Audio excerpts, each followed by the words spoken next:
Hi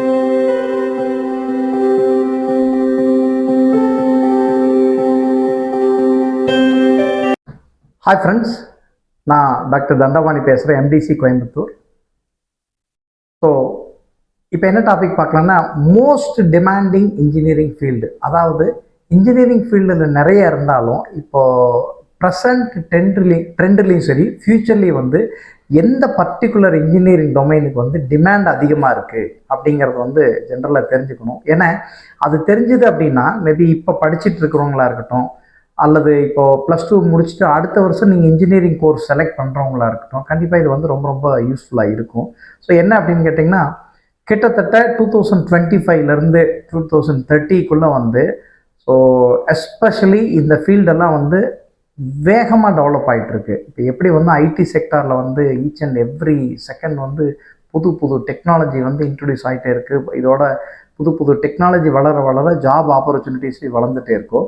அதே மாதிரி எக்ஸ்க்ளூசிவாக சில டொமைன் அல்லது சில இன்ஜினியரிங் வந்து பார்த்திங்கன்னா பேரலாக அந்த ஐடி செக்டார் கூடயே வளர்ந்துட்டுருக்கு. பிகாஸ் அந்த செக்டார் இல்லை அப்படின்னா நம்ம எந்த ப்ராடக்ட்டையும் தயாரிக்க முடியாத சூழல் வந்துடும். அப்போ என்னென்ன ஃபீல்டெல்லாம் அந்த மாதிரி இருக்குது அப்படின்னு கேட்டால், ஏன்னா அது தெரிஞ்சு அப்படின்னா ஃப்யூச்சரில் வந்து இந்த இன்ஜினியரிங் கோர்ஸ் எடுத்துகிட்டு இதோட க்ரோத் வந்து நம்ம ஹையாக இருக்கும் அப்படிங்கிறத ரெஃபரன்ஸாக வச்சோம் அப்படின்னா 2025லேருந்து 2030க்குள்ளே நீங்கள் கோர்ஸஸ் ஜாயின் பண்ணுறவங்க வந்து பார்த்தீங்கன்னா கிட்டத்தட்ட கோர்ஸ் முடிக்கிறவங்களும் சரி அல்லது கோர்ஸ் ஸ்டார்ட் பண்ணுறவங்களுக்கும் சரி, அவங்களுடைய ஃப்யூச்சரில் வந்து எந்த ஜாபுக்கு போகிறது அப்படிங்கிறத பக்காவாக டிசைட் பண்ணிக்க முடியும். அதில் மெயினாக பார்த்தீங்க அப்படின்னா ரினியூவபிள் எனர்ஜி ரிசோர்ஸஸ். ஸோ இதுக்கு வந்து நிறையா டிமாண்ட் இருக்குது. அதாவது விண்ட் எனர்ஜியாக இருக்கலாம், அல்லது சோலார் எனர்ஜி பேஸ்டாக இருக்கலாம், இவி டெக்னாலஜி, இவி டிசைனாக இருக்கலாம்.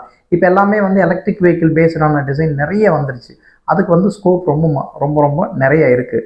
அப்போது ஒரு இவி நம்ம டிசைன் பண்ண போகிறோம் அப்படின்னா ஒரு எலக்ட்ரிக்கல் இன்ஜினியரால் மொத்த இவி டிசைன் பண்ண முடியாது.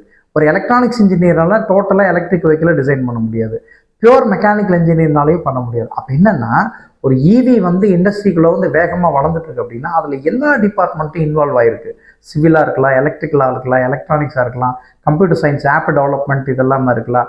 ஈவன் ஏன் நான் சிவில் சொல்கிறேன் அப்படின்னு கேட்டிங்கன்னா, இன்றைக்கும் வந்து ஒரு லேஅவுட் ஸ்ட்ரக்சர், லேஅவுட் டிராயிங் போடுறது உட்பட இன்றைக்கி சிவிலுக்கான டிமாண்ட் இருக்குது. ஆர்கிடெக்சர், சிவில் ஆர்கிடெக்சரில் வந்து அவ்வளோ ஸ்கோப் இருக்குது, நமக்கு தெரியாமல் இருக்குது. இன்டீரியர் டிசைனுக்கெல்லாம் வந்து நிறைய ஸ்கோப் இருக்குது. இதே மாதிரி தான் வந்து ரினியூவபிள் எனர்ஜி சோர்ஸஸ்க்கும் வந்து அடுத்த ஒரு 5 to 10 years வந்து plenty of scope, plenty of opportunities. And apart from this, நமக்கு எல்லாருக்குமே தெரியும் AI, artificial intelligence. Even artificial இன்டெலிஜென்ஸ்லேயே வந்து டேட்டா சயின்ஸாக இருக்கட்டும், மெஷின் லேர்னிங்காக இருக்கட்டும், நெக்ஸ்ட் ஃபியூச்சரில் வரக்கூடிய குவாண்டம் ஏஐ அப்படின்னு சொல்லுவாங்க. அதுவும் வந்து இப்போவே ஆல்ரெடி ஸ்டார்ட் ஆகிடுச்சு ஆக்சுவலாக. ஸோ அந்த அளவுக்கான வளர்ச்சி வந்து ஆர்டிஃபிஷியல் இன்டெலிஜென்ஸ்லையும் இருக்குது. அண்டு இன்னொரு முக்கியமான டிபார்ட்மெண்ட் இன்னொரு முக்கியமான இன்ஜினியரிங் எது அப்படின்னா biomedical engineering. That is a very important. Recent டேஸில் வந்து அது நிறைய பேர் வந்து கோர்ஸ் ஜாயின் பண்ணி படிக்கிறாங்க. The reason behind is opportunities are high. And next இது பார்த்தீங்கன்னா கோர் டொமைனில், நம்மளோட டொமைன் தான் இருக்குது. லைக் சிவிலாக இருக்கலாம் அல்லது மெக்கானிக்கல் இன்ஜினியராக இருக்கலாம். ஈவன் எக்ஸ்க்ளூசிவாக மெக்கானிக்கல் இன்ஜினியரிங் முடிக்கிறவங்களுக்கு வந்து நான் அப்ளையே சொன்ன மாதிரியே இவி டிசைனாக இருக்கட்டும், சோலாராக இருக்கட்டும், எல்லாமே ஆட்டோமேட்டட். இன்றைக்கி வந்து கிட்டத்தட்ட அடுத்து ஒரு 5 to 10 yearsக்கு அப்புறம் எல்லாம் பார்த்தீங்க அப்படின்னா பியூர் மெக்கானிக்கல் கார் அப்படின்னு எதுவுமே இருக்காது.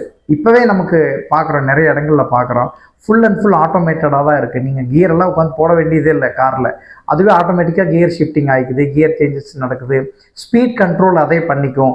எந்தெந்த இடத்துல வந்து லைக் ஸ்பீட் பிரேக் வருது, எங்கே ஸ்பீடை கண்ட்ரோல் பண்ணணும், எங்கே ஆக்சலரேஷன் கொடுக்கணும் அப்படிங்கிறது உட்பட app also integrated like artificial intelligence. அப்போ இந்த அளவுக்கு வந்து டெக்னாலஜி வளர வளர மெக்கானிக்கல் கூடவே மற்ற இன்ஜினியரிங் டொமைனும் இன்டகிரேட்டடாக இருந்தால் மட்டும்தான் இந்த ப்ராடக்டை வந்து டெவலப் பண்ண முடியும் அப்படிங்கிற ஒரு சூழல் இருக்கிறதுனால வந்து இதுக்கெல்லாம் வந்து ரொம்ப ரொம்ப அதிகமான டிமாண்ட் இருக்கும். இப்போ இந்த கோர்சஸ் எல்லாம் படிக்கிறவங்களுக்கு வந்து டிமாண்ட் அதிகமாக இருக்கும். வெறும் அந்த கோர் டொமைனை மட்டும் படிக்காமல் இதை தாண்டி அடிஷனலாக இதுக்கு என்னென்ன ஸ்கில் எல்லாம் தேவைப்படுதோ அதையும் நீங்கள் அடிஷனலாக படிச்சிட்டிங்க அப்படின்னா definitely will get a very good opportunity on that. And இன்னொரு முக்கியமான ஃபீல்டு என்ன அப்படின்னு கேட்டிங்கன்னா இன்னோவேஷன்ஸ் வந்து இன்றைக்கி ரொம்ப ரொம்ப குறைஞ்சிட்டு வருது. யாருமே ஆர்என்டிக்கு அப்படின்னு சொல்லிட்டு அதுக்கு தனி செக்டாராக வந்து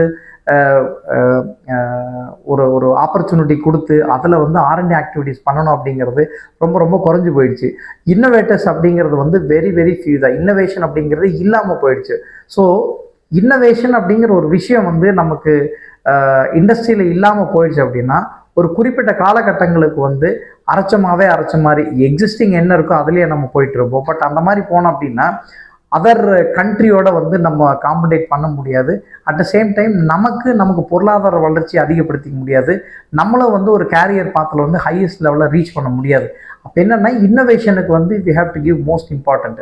அதனால இன்னோவேஷன் டொமைனும் வந்து ஒரு டிமாண்டடான இன்ஜினியரிங் ஃபீல்டாக தான் இருக்க போகுது. ஸோ கிட்டத்தட்ட ஆல்மோஸ்ட் இந்தியாவில் மட்டுமே வந்து மோர் தேன் 6,000 7,000 இன்ஜினியரிங் காலேஜஸ் இருக்குது.